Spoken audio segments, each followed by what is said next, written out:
Avec Vincent Amat, qui est conseiller technique de Soulia. On le disait il y a quelques minutes à peine, vous n'avez rien à vendre, donc on va profiter de vos conseils. Juste avant, on va peut-être profiter de votre carnet d'adresses, parce que ceux qui nous regardent se disent « D'accord, c'est bien, c'est sympa, mais où trouver les informations objectives en Bourgogne-Franche-Comté et les bonnes adresses pour se renseigner sur l'isolation thermique, Vincent ?» Déjà chez Solia.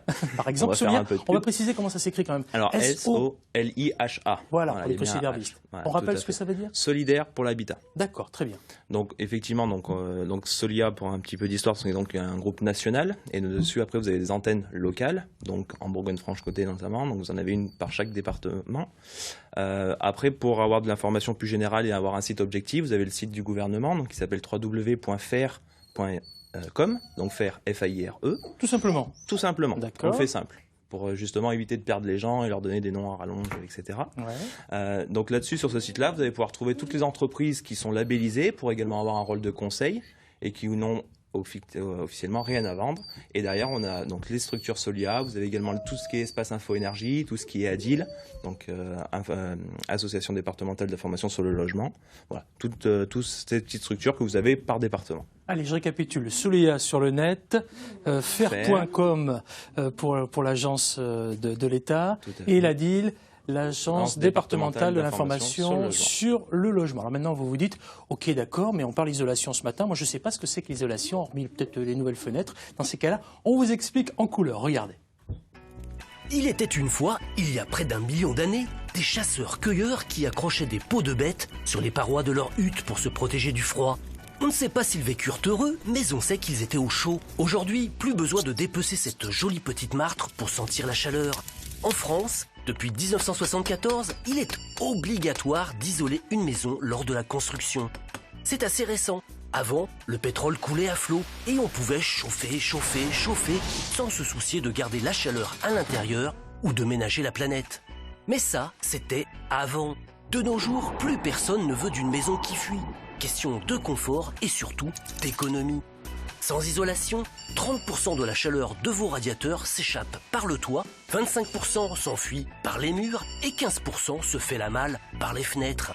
Ça allonge sacrément la note. Mais pas de panique, il existe des dizaines de matériaux différents pour éviter d'avoir l'impression de vivre au milieu de la banquise ou du désert. Laine de verre, liège, polystyrène ou encore chanvre. Le choix est vaste. Le prix de ces matériaux varie de 3 à 100 € par mètre carré. Mais pour rentrer dans vos frais, il existe des aides financières des communes et de certaines régions. Mais aussi des déductions fiscales, des primes dites énergie ou des prêts à taux zéro. Alors, un bon conseil, avant de commencer votre chantier, commencez par vous isoler pour étudier tout ça. Allez, on va prendre la position du lotus bleu, tranquille, avec vous, Vincent. Une réaction, sérieusement, par rapport à ce qu'on vient de voir là? Non, alors effectivement, le reportage réexplique bien effectivement les différents isolants. Donc vous n'avez pas qu'un seul type d'isolant. Alors avant, effectivement, on avait en tête la laine de verre qui gratte. C'est ce qu'on voit. Voilà, c'est ce qu'on voit, c'est ce qu'on voit ici. Maintenant, effectivement, on a amélioré tous ces matériaux. Donc maintenant, vous avez la laine de verre qui va être moins irritant. Vous avez après chaque isolant, j'ai envie de dire, pour chaque type d'habitat. Et chaque type de matériau va correspondre à un isolant. Comment on choisit justement son type de matériau, Vincent? Alors, ça va être par rapport également à son projet. Par exemple, si on est sur une isolation de comble aménageable, peut-être prendre des matériaux plus respirants comme de la fibre de bois, mélangée avec du chanvre, un petit peu ce qu'il y avait dans le reportage, pour avoir une meilleure inertie au niveau de l'été, pour éviter d'avoir une trop grosse chaleur et avoir une meilleure inertie que sur une laine de verre ou sur une laine de bois. Sur une laine de roche, pardon. Jean-Jacques Dens, oui. Vous avez isolé chez vous? Ah oui, très bien isolé. Moi, j'ai pris des monomurs en briques, en construction directe. C'est vrai qu'on n'en parle pas des monomurs en briques, mais là, c'est sur une construction. Ouais, c'est sur la construction. Ça Donc, change il y a des encore. réglementations qui, comme disait le reportage, depuis 1974, depuis le choc pétrolier, en gros, où après, vous avez donc des réglementations pour, au lieu de mettre un radiateur, on va éviter d'en remettre un et d'isoler, justement, pour économiser. On l'a vu, toit, mur, fenêtre, c'est le tiercé? On ne sait pas forcément, mais c'est vraiment le toit. Oui, c'est le toit en principal, effectivement. Pourquoi? Parce que la chaleur monte par rapport à l'air frais. Donc il faut d'abord isoler l'enveloppe, donc le haut. Après les murs, les fenêtres, la ventilation également, pour éviter d'être dans un cocon. Je suppose dans votre maison, il devait y avoir une bonne ventilation qui était prévue. Avec des puits canadiens. Oui. Voilà. D'autant Pas plus, mal, donc on est ça. même sur encore une autre étape. Mais on n'est pas tous vétérinaires, on n'a pas tous des puits canadiens chez soi. C'est ça.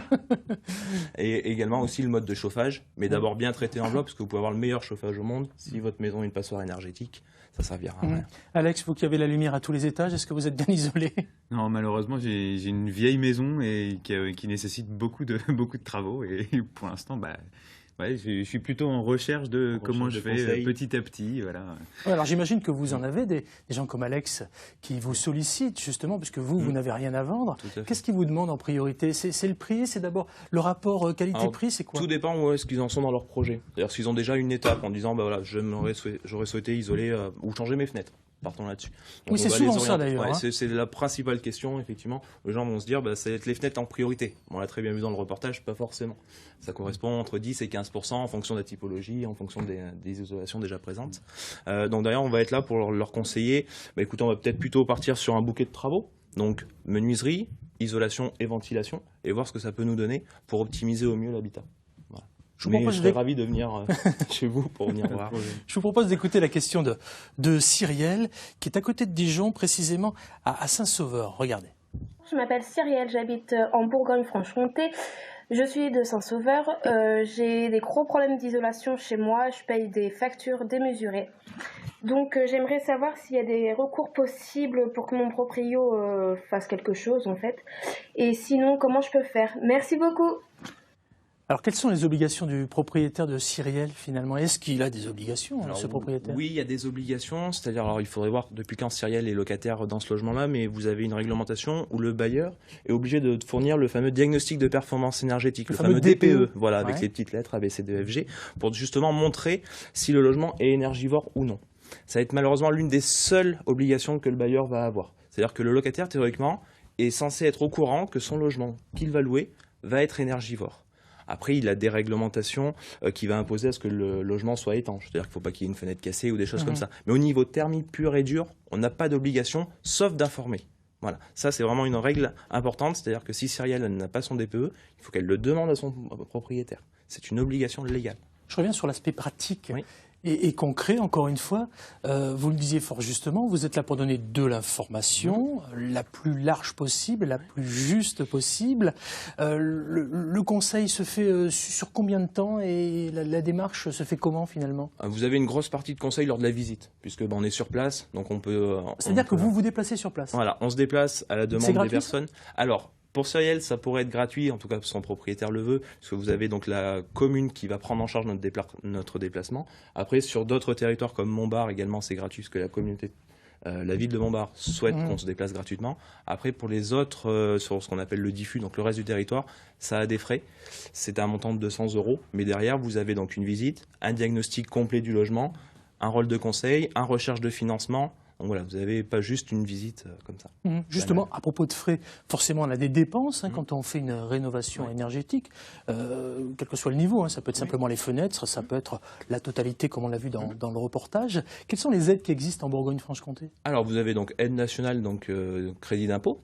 Donc même si là, justement, on attend un nouvel arrêté qui devrait paraître le mois prochain, qui va vraiment fixer et vraiment cadrer l'ensemble avec toutes les nouvelles procédures qu'il y a eu. Après, vous avez donc les aides de l'ANA, donc l'Agence nationale de l'habitat, donc pour tout ce amélioration de l'habitat. Voilà, pour tout ce qui est propriétaire occupant. Donc allant de taux qui peuvent monter lorsqu'on a une aide de la commune jusqu'à 80%. Donc, ce qui peut être quand même assez intéressant. C'est considérable, voilà. Oui, bien sûr. C'est pas des petites aides, mais derrière, c'est-à-dire qu'on va pas faire on va pas donner une aide juste pour faire un petit travaux. On va vraiment aller chercher de l'efficacité pour justement derrière réduire notre consommation. Et après, donc, vous avez des aides plus locales au niveau de la région, lorsque vous voulez atteindre certains niveaux d'exigence, donc le fameux BBC, bâtiment basse consommation, lorsqu'on est sur des scénarios par étape ou en global. Vincent Hamad, combien de temps entre le début finalement de notre projet, c'est-à-dire notre première rencontre, jusqu'à la finalité des travaux? Il faut compter entre 6 et 1 an en fonction, entre 6 mois et 1 an, pardon, en fonction des travaux, en fonction aussi de quels financements on a pu aller chercher, parce qu'on peut aller chercher des financements donc ANA, on peut aller chercher des financements caisse de retraite lorsqu'on est sur des personnes âgées. Donc voilà, tout dépend en fait du panel de travaux qu'on va réaliser et des aides qu'on va pouvoir obtenir. Mais vous, en l'occurrence, par exemple, Solia, sur la Bourgogne-Franche-Comté, si je décroche mon téléphone ou si je vais sur Internet pour prendre un rendez-vous, vous êtes à même de pouvoir me monter le dossier de A jusqu'à Z? Oui. C'est-à-dire que nous, on va s'occuper, on a des partenariats avec l'ensemble des caisses de retraite et avec l'ANA. C'est-à-dire qu'on est accrédité par l'État pour monter ces dossiers de subvention. C'est-à-dire que la personne vient nous voir, on va faire la recherche de devis ensemble, donc on va lui donner une liste d'entreprises RGE, donc reconnues garantes de l'environnement, donc un des critères indispensables pour avoir le crédit d'impôt. Et derrière, on va s'occuper d'aller chercher le financement de la CARSAT, puisque la personne est retraitée. Monsieur a été SNCF, on va aller chercher quelque chose auprès de la SNCF. En tout cas, on va faire la demande, on va voir s'il y a quelque chose. Pareil auprès des complémentaires, pour que la personne puisse avoir un reste à charge minimum. Donc, pour résumer, une bonne isolation, ça passe par une bonne information. On va sur le net, en l'occurrence Solia, S-O-L-I-H-A. Voilà, on regarde un petit peu. Faites attention, il peut y avoir des liens commerciaux un peu bizarres. Donc, prenez le bon site. C'est ça. Vous allez sur faire.com aussi. C'est l'agence de l'habitat, si je ne me trompe pas. Alors, c'est le gouvernement qui met le gouvernement et la DIL, enfin. Et la DIL. Voilà. OK, on a le tiers